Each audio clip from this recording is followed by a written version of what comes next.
আজকের ম্যাচে দেখা গেল একেবারে ঝড়ো ব্যাটিং শো। মোহাম্মদ নাবি খেললেন আগুন ঝরা এক ইনিংস। মাত্র 22 বলে 60 রান, যেখানে ছিল 3টি 4 এবং 6টি দারুণ ছক্কা। স্ট্রাইক রেট অবিশ্বাস্য 272.73।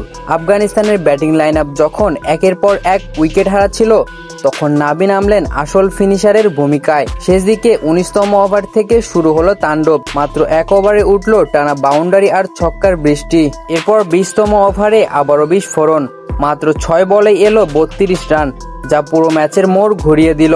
ডুনিত ওয়েল্লা লাগে পেলেন 4 ওভারে 49 রান, যা স্পষ্ট করে নাবির বিধ্বংসী ইনিংসের প্রভাব। যদিও শেষ পর্যন্ত রান আউটে কাটা পড়তে হলো, তবুও তার ইনিংসে আফগানিস্তানকে এনে দিল লড়াই করার মতো স্কোর 169 রান। এটা শুধু রান সংগ্রহ নয়, ছিল পাওয়ার হিটিং আর এক্সপেরিয়েন্সের মিশ্রণে তৈরি এক অসাধারণ ঝড়। মাঠে বসে কিংবা টিভি স্ক্রিনে যারা দেখেছেন, সবাই বুঝেছেন কেন নাবিকে বলা হয় আফগানিস্তানের আসল গেম চেঞ্জার।